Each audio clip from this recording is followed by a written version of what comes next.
বাংলাদেশ প্রতিরক্ষা দপ্তর সেনাবাহিনীর জন্য নতুন ড্রোন ক্রয়ের টেন্ডার দিয়েছে। বিষয়টি সেনাবাহিনীর ড্রোন ফ্লিটকে ব্যাপক শক্তিশালী। अस्सलामुअलैकुम वीवर, फिर से बहुत ही ज्यादा इंपॉर्टेंट वीडियो है। क्या Bangladesh long range UAV drone जो है उसको अपनी एयरफोर्स का हिस्सा बनाएगा? आज की वीडियो वीवर बहुत ही ज्यादा इंपॉर्टेंट है, तो without wasting the time video को स्टार्ट करते हैं।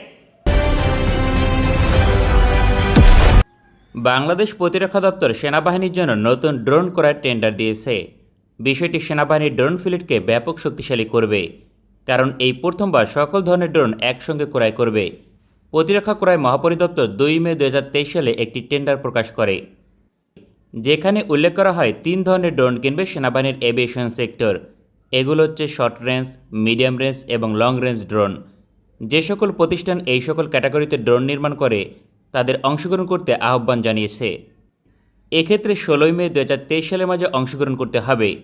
বাংলাদেশ প্রতিরক্ষা দপ্তর দ্রুত সময়ের মাঝে ড্রোন কিনতে আগ্রহী, যে কারণে অল্প সময়ের মাঝে প্রতিষ্ঠানগুলোকে অংশগ্রহণ করতে হবে।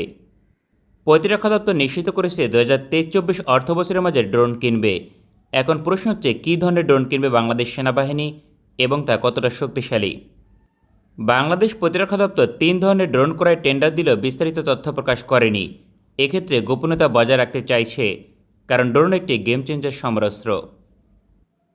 বাংলাদেশ সেনাবাহিনী মূলত এই টেন্ডারের আওতাধীন অ্যাটাক ড্রোন কিনবে, তবে সবগুলোই অ্যাটাক ড্রোন হবে কিনা তা নিশ্চিত করে বলা কঠিন।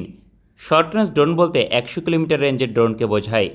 এই ধরনের ড্রোন দিয়ে নজরদারি করার পাশাপাশি হালকা আক্রমণ করা সম্ভব। বাংলাদেশ সেনাবাহিনীর চাহিদা অনুযায়ী অসংখ্য দেশ থেকে শর্ট রেঞ্জ ড্রোন ক্রয় করা সম্ভব, তার মাঝে অনেক ইউরোপীয় দেশ থাকবে। এক কথায় বলা যায় শর্ট রেঞ্জ ড্রোন সম্ভবত ইউরোপীয় কোনো দেশ থেকে ক্রয় করবে, তবে কত সংখ্যক কিনবে তা নিশ্চিত করে বলা কঠিন। সাধারণ ফর্মুলা অনুযায়ী কমপক্ষে 12টি শর্ট রেঞ্জ ড্রোন কিনবে, তবে পরিপূর্ণ নজরদারি ড্রোন হলে এই সংখ্যা 24টি অতিক্রম করতে পারে। অন্যদিকে মিডিয়াম রেঞ্জের ক্ষেত্রে অবশ্যই অ্যাটাক ড্রোন হবে, তাতে কোনো সন্দেহ নেই, কারণ এই ধরনের কোনো নজরদারি ড্রোন আন্তর্জাতিক বাজারে রপ্তানি করা হয় না। মিডিয়াম রেঞ্জের ড্রোন বলতে 150 থেকে 300 কিলোমিটারকে বোঝায়, যার আওতাধীন রয়েছে বাইরাক্তার TB2 এবং উইংলুং 2-র মতো অ্যাটাক ড্রোন। তবে শুধুমাত্র নজরদারি ড্রোন এই ক্যাটাগরিতে কখনোই ক্রয় করবে না। বাংলাদেশ সেনাবাহিনী যদি মিডিয়াম রেঞ্জে মাল্টি মিশন ক্যাপাবল ড্রোন ক্রয় করে, তাহলে ইটালির অপশন নির্বাচন করতে পারে, কারণ এই ক্যাটাগরিতে দেশটি ফেলকো ড্রোন উৎপাদন করে। এই ড্রোন দিয়ে একই সঙ্গে নজরদারি মিশন এবং আক্রমণ করা সম্ভব। বাংলাদেশ বিমান বাহিনী ইতিমধ্যে এই ধরনের ড্রোন অপারেট করে, তবে যেটাই হোক না কেন মিডিয়াম রেঞ্জে কমপক্ষে 6 থেকে 8টি অ্যাটাক ড্রোন কিনবে। বাংলাদেশ সেনাবাহিনীর জন্য সবচেয়ে বড় চমকপ্রদ তথ্য হচ্ছে লং রেঞ্জের অ্যাটাক ড্রোন।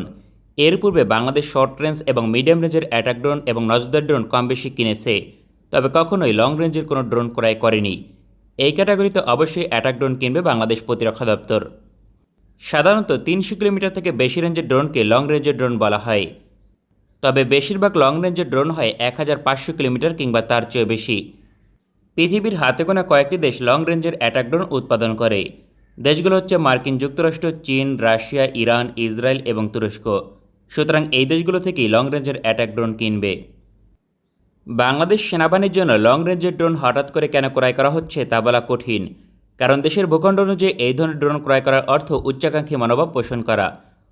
হতে পারে সম্ভাব্য প্রতিপক্ষের অনেক গভীরে হামলা করার জন্য লং রেঞ্জের অ্যাটাক ড্রোন ব্যবহার করবে বাংলাদেশ সেনাবাহিনী, তবে বাংলাদেশের আর্থিক সামর্থ্য অনুযায়ী তুরস্ক অথবা চীন থেকেই কিনবে লং রেঞ্জের অ্যাটাক ড্রোন।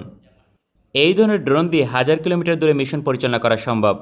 শুধুমাত্র শক্তিশালী দেশগুলো গেম চেঞ্জার এই ড্রোন অপারেট করে, তবে সবচেয়ে আদর্শ হবে যদি চীন থেকে লং রেঞ্জের অ্যাটাক ড্রোন ক্রয় করে।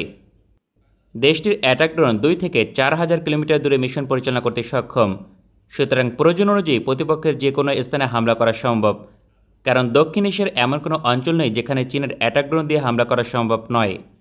সেক্ষেত্রে শর্ট রেঞ্জ ড্রোন ইউরোপীয় দেশ থেকে ক্রয় করা উত্তম, পাশাপাশি মিডিয়াম রেঞ্জের জন্য তুরস্কের অপশন সেরা হবে। বাংলাদেশ প্রতিরক্ষা দপ্তর হঠাৎ করে কেন এত ড্রোন ক্রয়ের ঘোষণা দিল তা নিয়ে অনেক প্রশ্ন তোলা সম্ভব।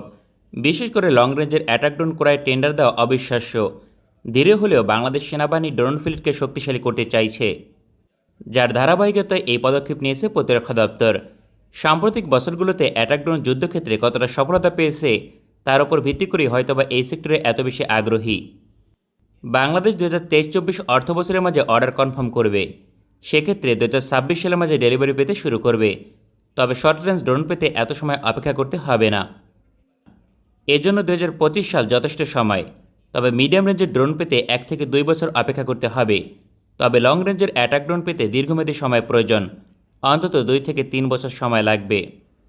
সেনাবাহিনীর অ্যাটাক ড্রোন ক্রয়ের টেন্ডার বিমান বাহিনীর জন্য সুখকর নাও হতে পারে।